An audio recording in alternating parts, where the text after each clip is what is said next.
Welcome to the channel. In today's video, we are going to be replacing the secondary air emission system on this BMW R65, and we're just going to be deleting it entirely. While we're in there, we're going to be replacing the air filter, and then once we get it all back together, we're going to hook the carbs up to my DigiSync tool and get the carburetors tuned in nicely. So the reason we're deleting this secondary air system here is the customer's complaining. He actually just purchased this bike, and he's complaining of a lot of he actually came to me with a complaint of a lower end knock, and he's like, it has a lower end knock, I'll ride it over. And I was like, whoa, whoa, whoa, if you have a lower end knock, you probably shouldn't be riding it over. But he said it was coming out of the exhaust.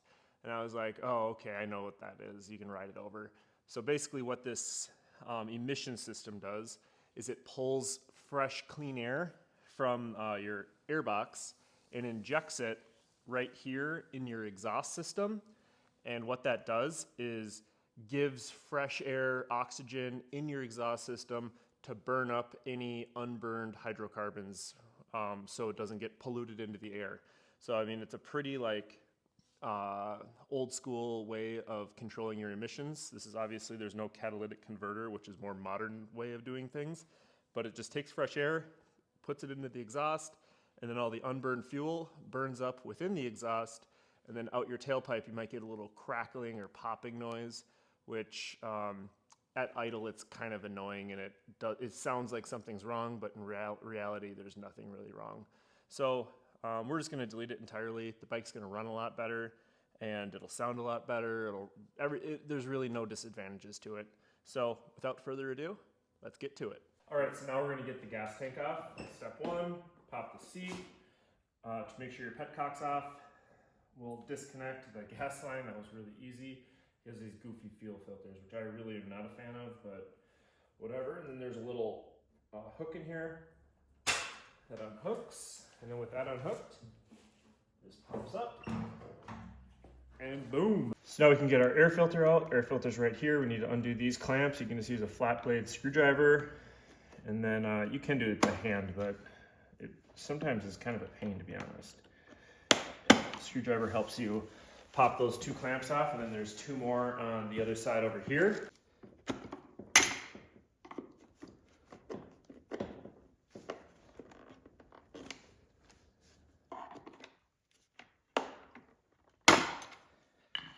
Boom, and then we can pop this airbox lid off, slide this out of the way, and then that will expose our air filter. Our air filter actually looks pretty good, to be honest, but it might be worth just replacing it anyway, just because we're here. And that actually is pretty gross. There's a lot of oil in here. Putting some light on the subject, you can see how much oil is in here. If you zoom in there, I mean, that's all oil puddled up in there, so there's quite a bit. But all this emission stuff that's in here, a part of that secondary air system, that's all out of here. So then with a 19mm wrench on the bottom of our exhaust system here, or it's kind of on the bottom of the cylinder head, but there's this nut we're gonna undo that connects the tube, and then there's the same one right here on the airbox. So this actually felt to be kind of loose already. Oh, look at that, that's nice. So we'll get this undone.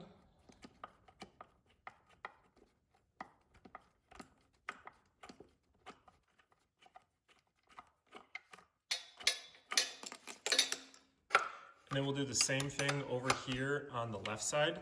And another thing that I wanted to mention is if you're not currently subscribed to the channel, please do that. It's absolutely free to you, and it means the world to me.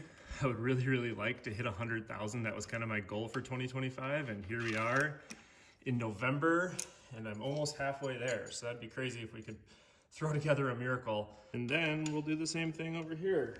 This pipe here is kind of messed up. It looks like at some point someone painted this bike, and these are all messed up.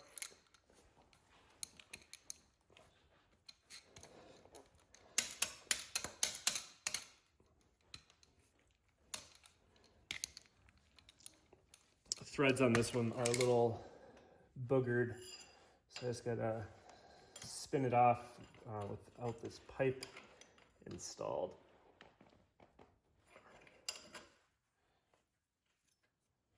Just like that.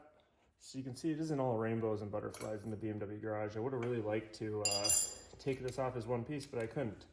So you can see that this fitting here, was seized onto this. That really doesn't matter, because what we're doing is we're going to be replacing this fitting here with just a plug, so it'll completely block it off. So you can see in here there's these threads sticking out, these male threads. So I'm using a 22 millimeter socket, and grab this out of here, and this obviously is where that hooked up to. It goes all the way through, and we're just going to be replacing this with just a plug to seal that up. So then right here where that tube connected, we can undo this. All these are really loose for whatever reason, but we can undo this right here, and then it will leave us with 2 holes in the airbox that will are part of the kit that I sell that will plug that up. So get this out of here, and then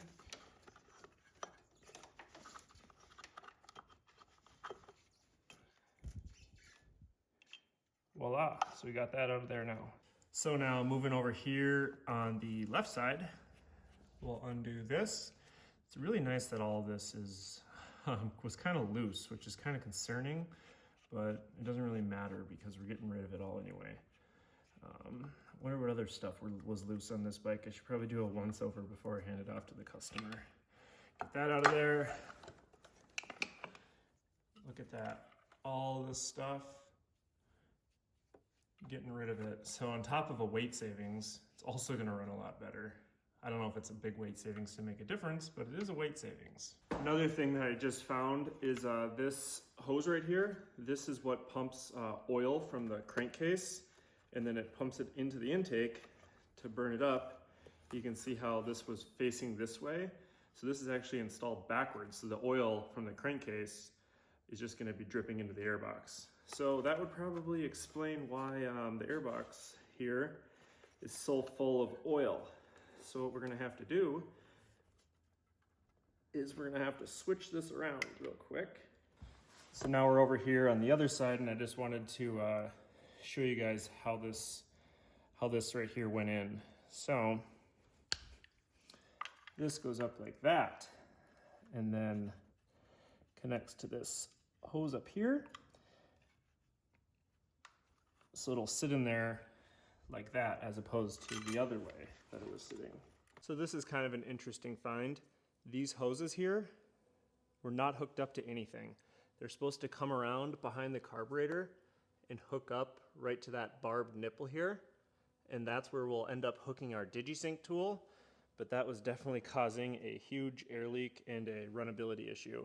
So these here can just get pulled straight out. Again, over here on this side, you can see this hose comes down. This side's actually hooked up. You can see that whoever owns this bike spray painted it and didn't really remove anything, so this hose actually has paint on it.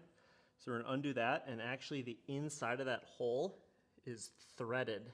See if you can see that, the inside of that hole is threaded, and a part of the kit that I sell provides a bolt, which is on like the earlier model bikes, that will replace that. So now we can get a new air filter put in that's not soaked in oil, and all the parts and stuff that I use in this video, including the sweatshirt I'm wearing, if you guys really want to support me, are all linked below in the description. And then we'll install our lid over it like that, and it should kind of lock down in like that, and then these go like there, there, then over here on this side, wha-bam, and wha-bam. So here's the kit I sell. Included in the kit: crush washers, the 2 bolts that go on the bottom of the carburetor, some gaskets, the plugs for the exhaust, and these rubber plugs here. These rubber plugs here just go right in the airbox, so we don't get unfiltered air in our intake. And then the same thing over here. We're just going to install this rubber plug right into that hole that we removed that pipe from. Get it nice and seated in there. So now with a 8mm Allen and the supplied crush washer, this is a nice stainless steel high quality plug that threads right in, and it will look factory. So we'll get that seated and then just snug that down. No torque spec here. Why would they have a torque spec? This is a total aftermarket thing.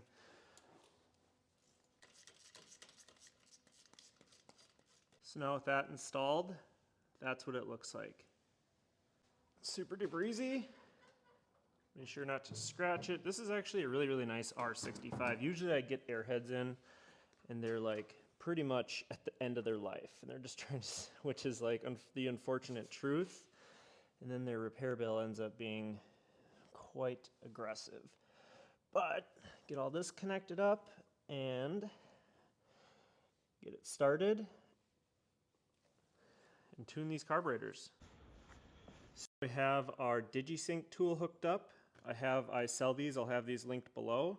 And if you've made it this far in the video, be sure to like, comment, and subscribe, and I'll pick a random comment and send them a free BMW guy sweatshirt, like a nice embroidered one. So anyway, we'll get our key turned on, start this thing up. It does start up and run nice, but I can definitely tell that it's not tuned properly. So let's get this thing warmed up. Let's see where we're at. The left side we're at 50, and then the right side we're at 61, and we're idling at about 900 RPM. A huge, just died, but a big advantage to this DigiSync tool, not that I'm going to encourage this, but it doesn't hook up to your battery or anything, or it doesn't need to plug in. So it's self-contained and has a magnet, so you can literally magnet this thing to your gas tank and then actually tune your carburetors, like take it down the road and see where your carburetors are pulling. But let's get this thing warmed up and idling, and then we'll go ahead and synchronize these carbs and get this thing running mint. So it's idling a little low. So in looking at our DigiSync tool, what I'm going to do is bump the idle here on the right side. I'm just going to give it a tiny bit. You can hear the idle pick up there. And we're at 49 and 57. So as this side picks up, I'm gonna take a little bit off of this side. So I'm gonna loosen the idle screw here to try and get our values here to align. So we're at 50, 50, 56, 51, 56. You can hear our idle going down. We're at 900 RPM, 52, 55. I'm gonna bump this one up just a tiny bit more. And I want the idle right about at 1,000. So we're at 950 right now. So in 53 and 54, that's measuring the suction. It's in inches of mercury, but you can switch the values around. So right about 1,000 RPM. It's 1,009. 53, 54, that's really good. I'm gonna move on to our mixture under here. When I'm doing the mixture, what I'm gonna do is I'm gonna bottom it out and then go out until you hear the idle pick up and then drop off. So I'm gonna go, when I turn this in, you're gonna hear the idle go down. And I have a whole video dedicated to synchronizing carburetors that goes way further in detail than I will in this video. So you can hear the idle going down there. So now I'm gonna start going out. You can hear the idle pick up. It's picking up. And we wanna get our mixture screw where the idle is the highest, which is gonna be roughly 1 to 1.5 turns out from fully seated. So now so you can see it died off there. So I'm gonna go in and right, where is that at? Okay, so that's at about, I went in all the way just to see how many turns out that was. So right now it's idling the highest at about 1 turn out. So if I go in a little further, you can hear it die down. If I go out, you can hear it idle up. And if I go out even further, you can hear it idle down. It's really subtle. You might not be able to hear it on camera, but about right there is where it's idling the highest on this cylinder. Same thing under here, go into the idle screw. Where is it at? There it is. I'm gonna go in until it's fully seated. So you can see it, this cylinder is like cutting out. One turn, or half turn I should say. It's continuing to idle up there. We're at one turn out. 1.5 turns, it died down. So I'm gonna go to, right now both sides are at roughly one turn out, and now we can fine tune our idle. So like we said, we want it idling at about 1,000 RPM. It's at 1,100 right now. So I'm gonna go out on this side, and we're at 55 and 53 for inches of mercury. So I'm also gonna go out on this side, so we can get those the RPM at about 1,000, and then both sides pulling the same vacuum. So now I have this all dialed in here. Taking a look at here at idle, 55, 55, and right about 1,000. It's increased a little bit just because it's warming up. 1,070, 1,017, but we're right about 1,000. And if we put it off idle,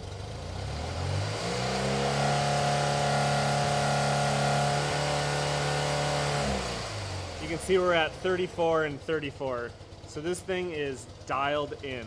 And now we can unhook our DigiSync tool, and in that same port that we just unhooked it from, we can install these little screws in those threaded holes that I talked about earlier in the video.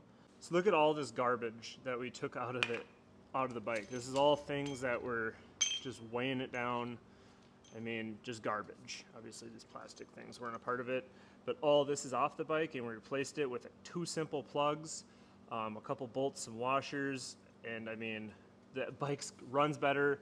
It's a win-win. There's no disadvantage to removing this. Thank you so much for watching this video. If this video helped you out in any way, please consider donating to the channel. Donating to the channel costs as little as like $2 a month. You can do so by clicking the join button. And if you feel very generous and want a little bit of benefits, you can join at the platinum level. And at the platinum level, if you have some projects going on in your garage at home, I'm basically just like a phone a friend. You can call me, we can text, we can email. I really like it when people send me videos. But if you have an issue and you want some help troubleshooting from a professional, I'll help you out. And as always, have a safe ride.